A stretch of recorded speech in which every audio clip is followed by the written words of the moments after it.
Burned out? Overwhelmed? Public health professor and stress expert Dr. Portia Preston shares her blueprint to fight back.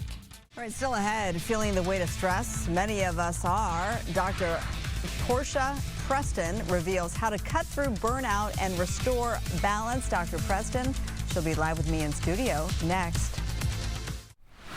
All right, welcome back. Stress is taking a serious toll on many of us right now. Public health professor and stress expert Dr. Portia Preston's new book, Hustle, Flow, or Let It Go, offers a blueprint to fight burnout and regain balance. And Dr. Portia Preston, we're so honored, joins me now in studio. And you brought books. Thank you so much. Congratulations. This is your very first. Yes.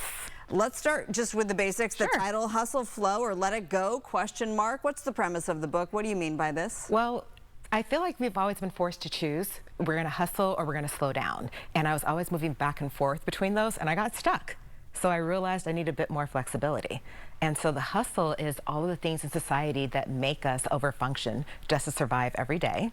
And then flow is finding sustainable practices that really help us to ground and recharge, and rejuvenate, but we often feel shame about them because our to-do lists never end. Right. So we have to learn how to let go and unlearn those narratives. Okay, so in other words, you can do both. You can hustle and you can let it go. You can choose any, it's a decision. Okay, and really personal journey for you, because Yes. you talk about how your own experiences led you to write this book. Yes.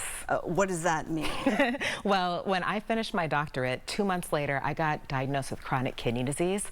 A month after that, I had a blood clot while working in management consulting. And so I went on this 2-year journey of constantly being on medical leave. Was this stress-induced? No, this was the kidney disease. But I had been in perfect health, and so I really was confused and trying to hustle still, and it just wasn't working. No. So I had to find a new way to have wellness that met me where I was. And you also discovered that you have ADHD. Yes. Which so many people can relate to. Yes. And when I mentioned that you're an assistant public health professor of public health, yes. You're local at Cal State Fullerton. Correct. Shout out to your students. Thank you. Very, very cool. First day of class. First day of class today, and you're doing this. So you're doing it all. When we talk about burnout, that can mean so many different things to so many different people. Correct. How do you define it? Sure. So burnout is really something that happens over a more extended period of time. So it's not really, I was burned out last Tuesday. Right. It is happening around all aspects of your life. So it could be the way that your work is organized at your job, and it can also be what's going on in your relationships. Perhaps you're caregiving, you're a parent, and you're finding yourself emotionally depleted. You're exhausted, you're not showing up the same way in your relationships, and maybe you have a less healthy version of how you view yourself. So all of those can be burnout, and it can lead to both physical and mental health outcomes. All right, well, you, like a great author you are, you give tips, Yes. right, on how to overcome the burnout, how to deal with the hustle, and how Yes. to let it go. Yes. And you call it SANE, how to stay sane, really. So let's throw these up for our viewers so that they can see. So SANE, S, it's an acronym. S stands for slow down to reflect, A, acknowledge current reality, N, navigate with intention, and E, evaluate and adapt. What is SANE?